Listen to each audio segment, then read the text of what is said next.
Okay, listen up guys, I have 5 minutes to tell you this story, which on Namek means I have all the time in the world. Welcome or welcome back to the Butter Bunch. My name is Jacob Butter, and welcome to another Dragon Ball What If discussion. For a What If story, I like to be quite radical with the changes I make. Or more accurately, I like for one small change to start off a chain reaction of other huge deviations from the original story. Consider it, like I said in the What If Suno story, a sort of butterfly effect in the form of an AU. I've managed to add a new OC, save 80% of the Ginyu Force, and change the dynamic of a few of the main characters merely by speculating, what if Piccolo had a son? First of all, thank you all for the scattered enthusiasm for this story. You know, once again, the What If Reddit's and Nappa Turn Good one has vastly eclipsed everything, and the What If Goku Married Suno one has obviously started up, so it's very easy to think this one's going to get eclipsed or forgotten. But quite honestly, I've seen a few people saying, oh yeah, no, you should keep this going. I mean, I've even got mention from King Piccolo himself. But either way, this is of course the first What If story that I actually ever attempted on this channel. In fact, it was the first video that I did on this channel, so I'm not going to abandon it. I just realized as well, I don't know why I'm wearing my headphones just now. That was a bad idea. I don't actually need to do that. I don't know, I need the microphone here, obviously, but that's just because I'm trying to use different audio this time, so I don't sound like I'm using like the clunky phone mic. I've had this one for a while, I just haven't used it for these purposes because it usually, the phone one, for phone recordings turns out to be better. But we'll see what happens this time. Maybe it'll just be in the way, I have no idea. But before we do anything in such a way, let's read the comments. Jeremy Knowles says, cool vid. I'm hoping the idea was to unlock Goku's potential or they're in for a world of hurt. Yes, well, quite honestly, I actually wrote the script a while ago, so I forgot what the actual idea was, but don't you worry, they're in for a world of hurt regardless of what happens. Next up, of course, was Hazy Brush. So Piccolo would come seeing Goku fight Frieza, and I'm sure he would jump in, and since all the Dragon Balls are used to do, I think Gohan would want to check on his dad. But with the baby Namekian, okay. Here's the thing. I've seen a few people just referring to Guzhang as baby Namekian, and I know that I showed you how to spell his name in part 2, but just as a reminder, how to spell Guzhang is Guzheng. Guzhang is the name of a Chinese instrument because all the Namekians are named after musical instruments. Except for Kami, who's of course just called God, you know, and Guru, who is a guru. Speaking of whom, that's who Hazy Brush talks about. It would be hard, so Gohan could leave him with Guru, and Guru could give it more knowledge for what it's worth, or Gohan would take it with him, and they could all help fight Frieza. Now yes, I do think Frieza would get to his other forms, but I don't know what Krillon would plan. Destructo Disc, I don't know. But I do know what is either Gohan or Krillon are going to die here. And if it's Gohan, Frieza will have 1 Super Saiyan and 2 super angry Namekians. Well, I don't know about Gohan or Krillon dying, but we'll see. I think there's a little bit of a surprise as to what's going to happen this time. Because I actually read a little bit ahead and I checked to see what actually was that I was thinking, and yeah, I surprised myself with the way that I've handled this part. But there you go. I actually responded on my main account, saying, man, you guys sure seem to like Guru, because I've got a lot of comments about Guru, surprisingly. Again, it's one of those things that I didn't really consider at the time, you know, before I figured out, of course, you know, you guys are, you know, not only good fans of Guru, but also hopeless romantics, and therefore the What If Suno story came about, you know, like that kind of thing. But yeah, it seems that not everyone survived the next part then, and yes, that is true, my cryptic self from a month ago was very astute with his wording, actually. Anyway, you'll see what I mean. And then Hazy Brush replies, well, never said they had to fuse, referring to the comments on one of the previous videos about Guzhang fusing with Guru, which I still find to be a really weird idea, so I'm definitely not doing that one. But I think it would make sense, and to be honest, it's Frieza. I see that's close enough, Frieza. He will kill someone even if it's the weakest link, but if it's Gohan or Krillon, Goku would go Super Saiyan, so I feel like it's going to happen, and we all know that our baddie Namekian... I know that's meant to say baby Namekian, but baddie Namekian sounds good too, actually. It's more like the father, actually, Piccolo's senior and junior, baddie Namekians. I like that. We'll go after Gohan. I don't think he would die because Gohan would protect him with his life. Other way round. Remember, it's Guzhang who has the inclination above all else to protect Gohan. Yes, Gohan is a hero and obviously try and protect Guzhang, but instinctually, Guzhang would never let that happen. If he can do so much to avoid it, obviously. I like these guys, but I do think if Goku fights Frieza alone, the planet is doomed because Goku would let Frieza power up. Well, how's that different to the original then? And the others can only do so much, but I do see the idea of Dendai and our new Namekian healing the others, but what happens, I don't know. Guzhang can't heal. Guzhang is a warrior, remember, the line of Piccolo, for some reason, became a warrior clan Namekian rather than the dragon clan that Kami was.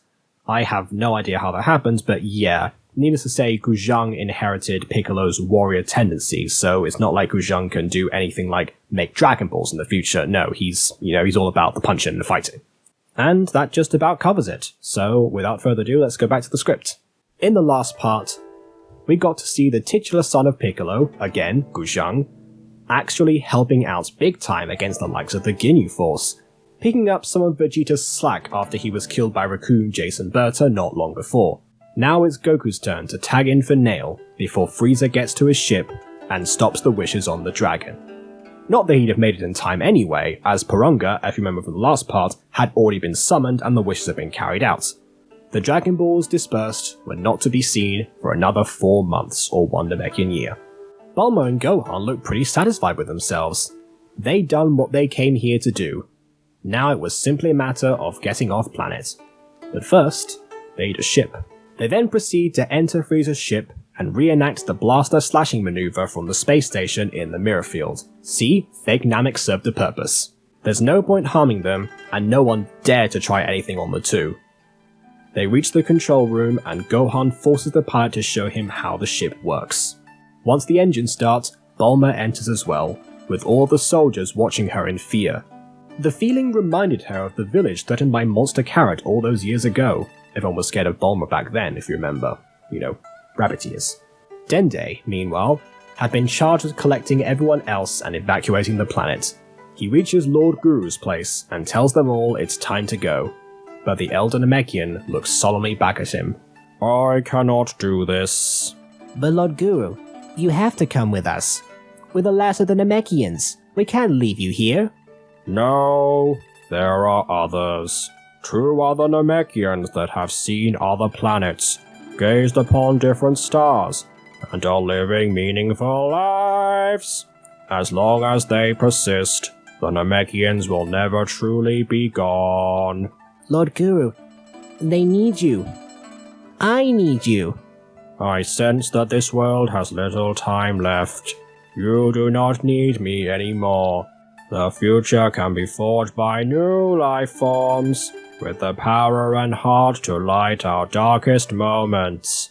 I should have liked to have seen this age, but my time is up. With tears in his eyes, Dende leads Kun away. The pair say nothing as they fly, until they come across a figure floating tall and proud in the air, with his cape flapping behind him and his shadow casting over them. Dende looks up at Piccolo, and can only ask one thing. Can we avenge our people? Piccolo begins to crack an eager smile. Sure, why not? Meanwhile, Goku has had Frieza on the back foot for ages. The tyrant has gone through form after form, trying to damage his opponents, but nothing's working. He's had to go up to 2% power in his final form very quickly, and only now was he more powerful, but still more beaten. In this reality, he's had to play catch-up for much longer, and didn't get as good a read on Goku's fighting style as he did in the original. Even a tactical retreat and surprise didn't work as Goku kept sensing his energy. Frieza is just about to power up to 3% when he suddenly receives a concentrated ki punch from an outstretched arm. And no, it's not Guzhang this time. Like son, like father in this case. As before, Goku and Piccolo plan for the Namekian to distract Frieza while the Spirit Bomb charges. This actually works better than the original thanks to Piccolo employing the new technique he learned from his son. Alright, where do all these fighters keep coming from? How does your race produce such capable warriors? You think this is all I can do? Kaioken!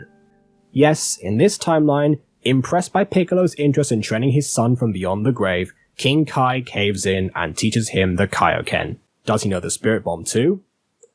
Well, wait and see. Going up to Kaioken times 3, Piccolo is evenly matched with 2% Frieza. Perhaps slightly over since he was tired from his fight with Goku. It is at this point that Bulma arrives on the scene with Frieza's ship, and Guzhang lays eyes on his father for the first time, fighting a galactic emperor and avenging their ancestral planet. Fire! He calls out with so much pride and joy bubbling inside him. Piccolo turns around with a surprised, but no less jubilant expression. Son? But Frieza takes this chance to elbow Piccolo in the head and grab him with his tail. Alright, monkey, He calls out to Goku. come out wherever you are before I finish the job, and I start to extinguish the Namekian race once and for all. Of course, Goku isn't exactly hiding, as we all remember, so Frieza just lets Piccolo go and rushes in to attack Goku, powering up to 3%, like he wanted to do before.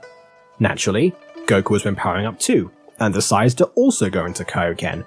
While that's happening, the gang rushes to check on Piccolo, and Dende gets to use his healing powers for the first time. Piccolo takes this chance to get a better look at Guzhang. The father and son regard each other, unsure of how to react in each other's presence. Eventually, Piccolo turns his case to the Spirit Bomb. I'll be right back. I got something to do. And by the way, hello son. Gohan. Piccolo finishes the Spirit Bomb even quicker than Goku would have done, since his mental discipline is far better. In this reality, it is he who launches the Genki Dama at the Galactic Emperor, seemingly delivering the victory blow. Everyone drops to the ground and goes to celebrate with Piccolo. Goku was a little bit annoyed he hadn't done it himself, but he congratulated Piccolo all the same. Guzhang finally gives his father the hug that was so long overdue. But of course, Frieza is still alive and aims a death beam through Piccolo's chest as before. Gohan and Guzhang are livid, and Frieza notices that they're both itching to attack him, so he aims another death beam straight at Gohan, which he could barely register in time. Guzhang, however, knocked him out of the way. Again, he's the one protecting Gohan, but this meant that the beam passed him by, and instead went straight through Bulma's stomach. The doctor falls to the ground and closes her eyes. There was nothing they could do. Goku is the one getting mad this time, rage overcoming him like never before. Bulma, the woman who had been with him since the very beginning of his adventures, the one who allowed him to become what he was that day, the oldest friend that he had, was just gone. Just like that. He can't take it anymore. A golden aura surrounds him, and he becomes the legendary Super Saiyan. Okay, since Vegeta was never around to explain this, they don't actually call it Super Saiyan. In fact, since Goku can't actually see his hair, there's no way he would know how different he was. But Frieza did. Goku orders the others to get out of the planet. They head inside the ship, and Dende heals Piccolo in safety.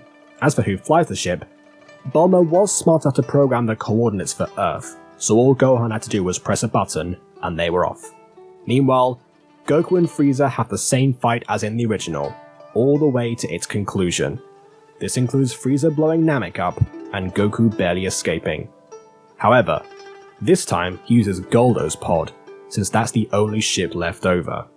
As he departs, Guru silently thanks him, and watches him take off, smiling one last time, as the planet explodes. Back on Earth, Chaozu has gathered the Dragon Balls with the help of Mr. Popo, and they wish to bring back anyone killed by Frieza and his men. Alas, Shenron points out to them the same thing he does in the manga, that their souls will be in the same location as their bodies, which was currently the emptiness of space. The only body that was safe was that of Bulma, which the gang had taken on board with them since there was no time to bury her. Chaozu wishes her back along with Tenshinhan and Yamcha. On the ship, Bulma takes the crew home after dropping the captive Frieza soldiers on a random livable planet. Quite shaken after the experience. On Earth, Ten Shinhan and Yamcha celebrate their return on the Lookout, where Chaozu has an announcement. I'm staying here, Tien. What? But why? Let's face it. With the power gaps as they are, if I try and help you guys out directly, I'll just hold you back. Kami's let me observe along with him, and I kinda like the position. I can still defend the Earth and do martial arts, but this way, I can be more useful. Kami seconds this. I have not been secretive about wishing to leave my position for some time now. 500 years guarding a planet have been enlightening, but also spiritually taxing. When my time comes, Chaozu here shall be my successor. Ten Shinhan is saddened by this revelation, of course, but he understands his best friend's decision. He could do great things as Guardian someday. And so, the rest of the Z-Warriors return, not entirely successful this time, but in one piece, ready to either get back to their lives or, in case of the Namekians, start anew. Dende offers to show Piccolo and Guzhang how the people lived for thousands of years, building the first Namekian hut with the help of Bulma. Someday, he'd make a new village for them. Kami also considers taking up the mantle of Elder Namekian, putting his retirement to good use. However, there is one more hurdle he must overcome before he passes on the torch. A demon of his past is about to return to haunt him, and that is Garlic Jr. And that's where we conclude things, for the time being. So yeah, I can't remember exactly what Krillin's idea was supposed to be in the original. I think it was to just let, Nail do his thing and then have Piccolo go over with the fusion, but I can't remember if he knew about the fusion or not. So I'm not sure. Perhaps Goku just shook him off and said, no, I'm gonna do this one myself or something. I really do not remember. I apologize for that, but I hope everything else was making sense. And as far as I said, yeah, radical decisions. There's a lot of stuff that was, affected by the last part, the fact that they actually got all those 3 wishes. Maybe Vegeta was useful for something after all. Who knows? You had to actually save a lot of the Namekians on the planet itself, so there you go. So yeah, next up is Garlic Jr. Are you excited for another filler arc that I've got planned? Well, don't worry, because there's a lot that goes on, because again, Goku's not around for this part, so, it's all about Gohan and Guzhang now, and that's what we're all here for, right? But before any of that, let me know your thoughts by means of liking or disliking, and leaving your comments on where the discussion could go. I'll see you all soon now for another Butter Bunch video. To the pip.